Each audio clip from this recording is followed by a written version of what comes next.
Now what we've all been waiting for, yay! So as you guys may know that 3 times a year, we go to our C.A.R, which is California Association of Realtors, our state meetings. And as SRCAR directors, we've been tasked with the job of bringing back the information of the classes and all the meetings that we go to, because that's valuable information we want to share with our over 5,000 members. So I wish more of them were here today, because we have some good stuff that we want to talk about. Is there anyone that would like to start out of my board of directors that are reporting that I have here? Sure, I will. Is that Jenna? Thank you, Ms. President, Vice President Jenna Garza. Hi, everyone. I am reporting on the Young Professionals Network. And they actually did a really great job. They only had one forum this time around. Usually they have 2 to 3 events. But what they focused on was bringing in some of our leadership and explaining how, if you get involved with C.A.R, how you can work your way up, and how the committee selection process works, how the leadership process works, and how YPN's kind of, for some people, that beginning stepping stone. So they did a great job, because when you get into this, sometimes you don't know what the next step is and how to get positions that you want. So if anyone ever wants more information on that, I'd be happy to share with you, or you're always welcome to join. I share on our local YPN page and the C.A.R YPN page when they have events.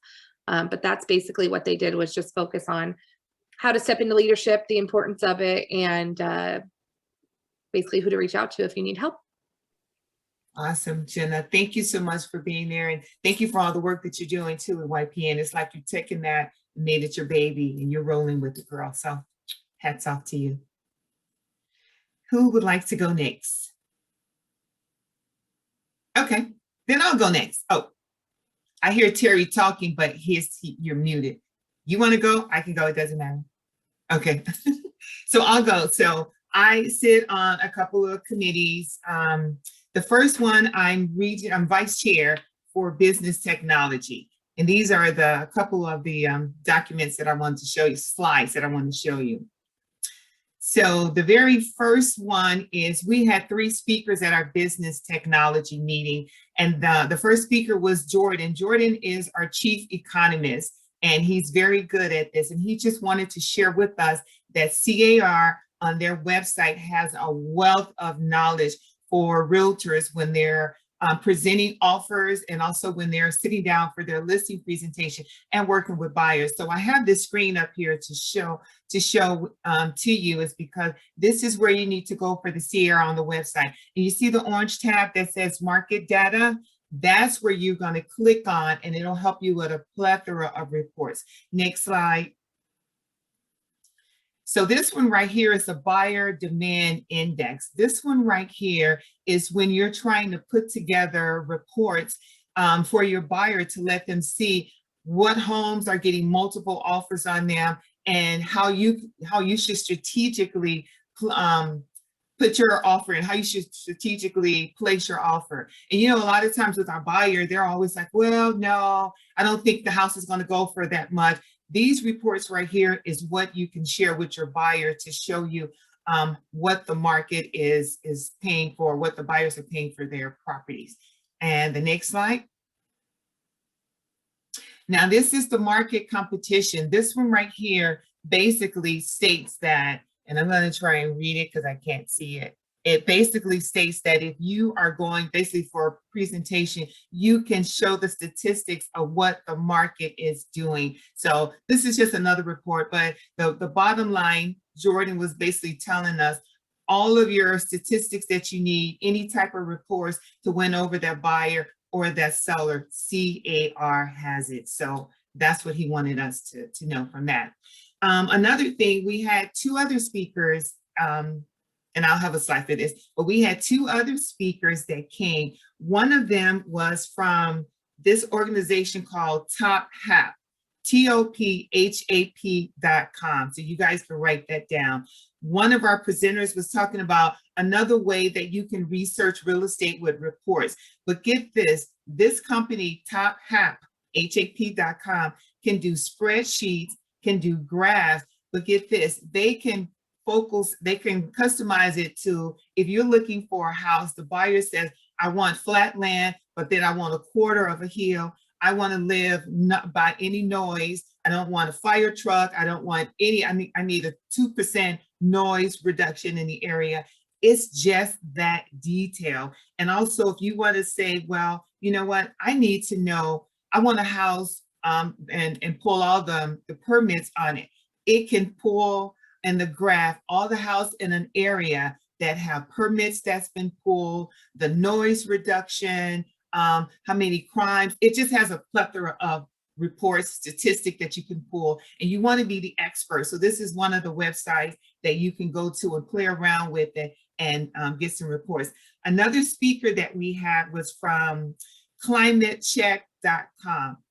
Just one word, climatecheck.com. Now this one right here, it basically gives you reports checking the climate of the house that you're looking at. So I put in my address and you get a free report, and it told me that my house is an 88% drought risk, it's a 45% fire risk, and a 36% flood risk. So it talks about different other type of risks just by putting in an address. So that can help also when you're doing your presentation for the listing, especially with our new advisory forms for the hardening, that can help you also with that. So those are the two committees that I was a part of that I want to report on.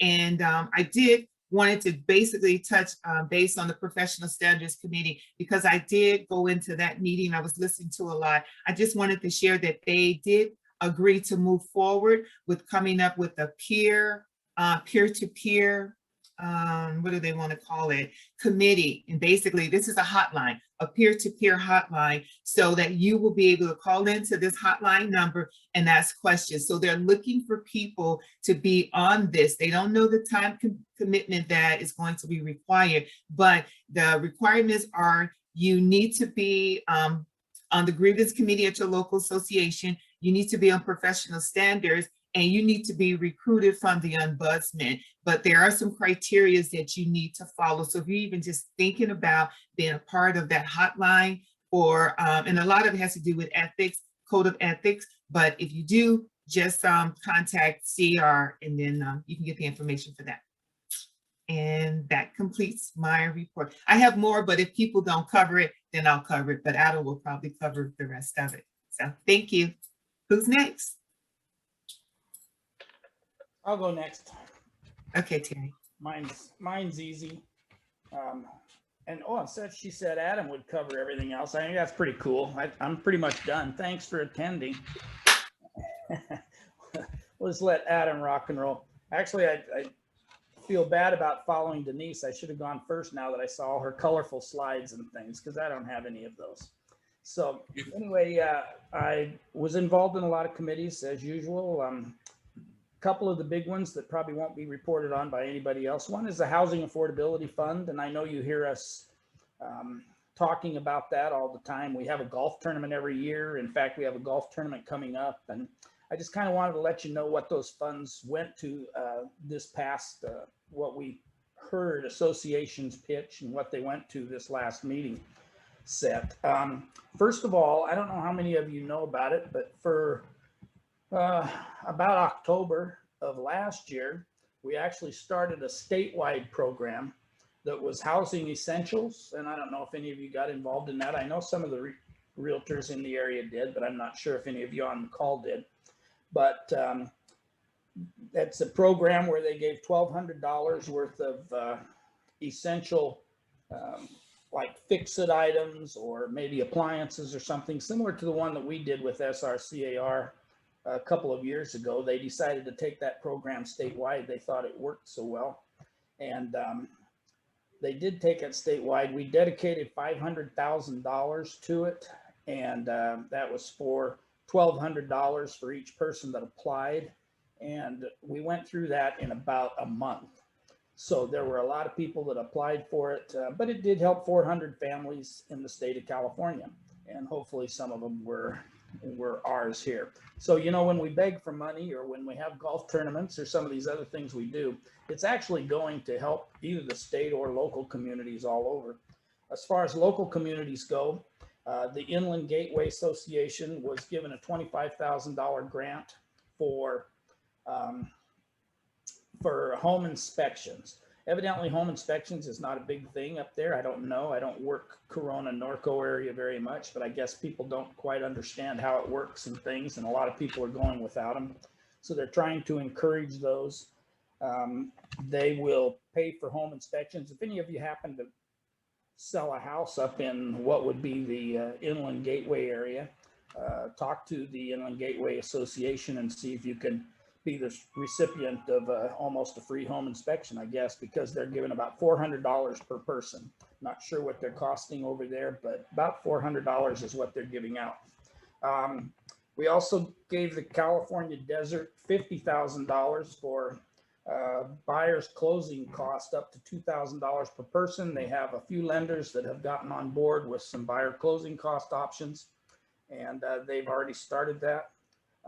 And Tuolumne County, I know we don't do very much up there, but you might expect that one of the things they've been having issues with is extreme increases in insurance because of all the fires they've had throughout the county. A lot of the fires that were going on in Northern California and things were up through that area. And so they were given a $50,000 grant to help first-time home buyers with their initial insurance premiums and things, just to try to help them get through what they've been going through already. So when we talk about HAF and Housing Affordability Fund, it is going every single year. We probably spend, I would say, somewhere in the neighborhood of anywhere from $300,000 to $1 million, depending on whether or not we have a statewide program. But that money all comes from us. So when we have the programs, like we've got a golf tournament coming up before too awfully long, and that money will be dedicated. I think we're having 2 of them this year. One will be dedicated to HAF, the other will be dedicated to scholarships. So we appreciate everybody's participation in those when they come up. Taxation and government finance. It's another one of the committees that I sit on as a voting member. We had one thing that drew a lot of attention. I know that you probably don't all know about ACA 1. That's an assembly constitutional amendment, ACA 1, but it's trying to voting requirement right now to take care of things like bonds and stuff is right now it's a 2/3 vote. And there are some legislators that are trying to get that reduced to 55%. And I don't know where 55% comes in. I don't know why 55% is different than 51%. I mean, a majority is a majority, but 55, I guess they figured the majority plus a couple just to make sure they were on the right track. Anyway, they're trying to get those things amended. They're trying to get that voting thing amended from 2/3 to 55. And actually we're opposing that in general. We took an oppose unless amended because we are willing to, when I say we, I'm talking about C.A.R. and realtors, we are willing to take a look at a couple of things that directly affect affordable housing or infrastructure, but we're not interested in all the other things that it could go towards. We don't want to change the entire voting system to be a 55% as opposed to 2/3. And so currently we are opposing that. And I got a bunch of them I could cover. Maybe I'll do what Denise just did. And if there's things that don't get covered by other people, because we do have some overlap. For instance, Adam with his and Walter both, I see them both on there. And with the stuff they do in GAD, they have a lot of the action items with regards to support and non-support for assembly. So I think I will push the microphone to them. And if it's something that doesn't get covered, then we'll come back. Thank you so much, Terry, President Terry, for your report. Who would like to go next that's here? Do you want me to go before Adam and Walter? Sure, go ahead. Because I'll make it short and sweet. Thank So, you, Holly. I'm on a couple committees, but I am vice chair on the Reimagine committee, which is last year we did the virtual event.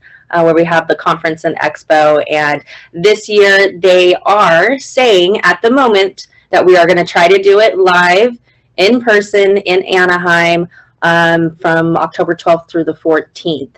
And then since the virtual event was successful, they're thinking about and probably going to do 2 weeks later after the live event, a virtual portion of the event as well. So as it stands now, they are planning to try to be live, and we'll see how things move forward. But I also just wanted to let you know, C.A.R. is also doing 2 virtual summits. They've never done this before, so they're adding to your education. So the virtual summit, the first one is April 14th, and it's going to be all about technology from 9 to 4. This is all free to you. And then the second virtual summit event will be about branding, which is August 25th. So, and then you'll have October. So you got a bunch of learning opportunities. So, and that's it. Thank you so much for that, Pauline. And I forgot to mention, I also sit on MLS policy, and we did have an action item. Once this is approved by NAR for C.A.R. to model the MLS rule be revised to comply with newly mandated NAR policy by adding a rule addressing fair housing. This was put in place to reduce the number of citations triggering a hearing regarding responsible brokers to be notified of violations and attend such hearings and subscribe and regarding those 2 policies, model MLS rule and the model citation policy. So this is something that was voted to move forward to NAR. So once they approve it, then C.A.R. will be adopting a model rule for MLS. So that's something new that we approve. Okay, who else on here? I see Walter and I see Adam. Who wants to go first? Oh, Adam's covering this area. I'll be covering it again, and the HEMT. Okay, did we have, I don't see Curtis here from Forms. Okay. Okay, who wants to go next? Okay, I can go, Denise. Okay, Adam, thank you. So a couple of updates. Some of these are actual positions. The legislative session for introduction of bills closed last week. There were 2,471 new bills introduced as of last Friday, and probably will see a couple more trail in. Some of those are being still assigned out, and C.A.R. is starting to take positions on these bills. If you're unfamiliar with the positions, we can support, we can oppose, we can do, like Terry mentioned, the one oppose as amended, we could watch. So we're just starting to kind of evaluate where everything's at. So a couple of those just to give you an update on. One of those is SB 83, and this is a position, or excuse me, a measure that would seek to establish a program aimed at buying out coastal homeowners willing to sell their property. Essentially a government program that would allow cities and municipalities to purchase properties from the coastal area that might not otherwise be able to be sold. A lot of discussion and some potential controversy on that. So for now, C.A.R. has chosen to take a watch position. By doing a watch position also, it allows us to have a seat at the table to be part of the discussion and then continue to monitor that as it moves through the process. So that will probably come back, but again, that's a SB 83.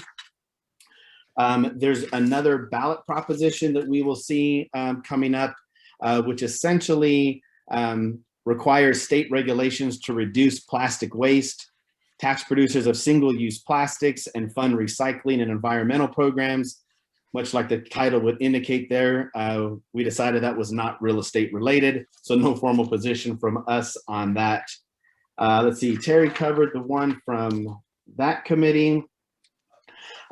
Here's another one, C.A.R. to sponsor legislation that states whenever any statute requires a seller in a real estate transaction to deliver to the buyer in that transaction any disclosure, notice, advisory, or other document, that requirement shall only apply to a real estate transaction where, unless otherwise stated in the bill, the purchase and sale agreement between the parties is ratified on or after the effective date of the legislation. So let's put that in layman's terms to make it a little bit simpler. If you open up escrow, say in December, and a new form is now required as of January 1st, you're probably advised to make any disclosures that you can necessary anyway. But under this legislation, should it get picked up and passed, you would not be required to provide that new disclosure unless it was after that date. So if you started a new transaction after January 1, you would have to disclose it. But if you started it prior, you would not. Again, a lot of discussion on that, really, with disclosure and what's the smart way to get that information out. I think most of us would probably disclose anyway, but there was some question on what the law actually said we needed to do. The other thing I will mention, and maybe Denise will go into it further, I don't want to step on her toes, but one of the hot topics really across the country and from C.A.R. and N.A.R. is fair housing and diversity. There's been a lot of discussion about that. C.A.R. actually will be creating 3 new committees at the state level. One of those is the Fair Housing Policy Committee. One will be a diversity committee, and one will be a Fair Housing and Diversity Forum. So 3 new meetings that will be happening at the C.A.R. level. They have their mission statements. If you're interested, I can forward those over to you. But just know that that is something that C.A.R. is also watching and will be participating in as well. Denise, I don't know if you were going to go into that any further, so I don't want to step too much on those toes. No, you're good. You're good. So, and I think as far as action items, oh, there's another one, sorry, that came out of transaction. So that C.A.R. in conjunction with N.A.R. support appraisal bifurcation, which is known as a hybrid appraisal. You guys might be seeing that. Any lenders on might be able to jump in if they have any comments or questions on that. But essentially, if you're going to have either an inspection, a property inspection waiver, or if you're going to have a limited appraisal versus a full appraisal, C.A.R. and N.A.R. are both supporting that. With the way technology is being developed, they're finding there's a lot of useful data that they can use to help in those particular transactions. And then also that C.A.R. in conjunction with N.A.R. are supporting the elimination of Fannie Mae and Freddie Mac's risk-based pricing, something we're always kind of watching the GSEs, and we'll be working with N.A.R. to support the elimination of that. And I think that's all I had, unless there's any specific questions back from C.A.R. Okay, seeing none, I don't know if Norm's on, but I will give a plug for the legislative committee here locally. There are a lot of bills that are obviously moving through. Walter does keep track of all of those, and we discuss those every month at our legislative committee. So if legislation is your thing and you're wanting to get more information about what we are doing, both locally and at the state level, I encourage you to join us at our legislative committee meeting. And with that, I will go back on mute. Great. Thank you so much for that. And yes, I just wanted to say regarding the fair housing, there is this seminar, I want to say webinar, it's called Fair Haven.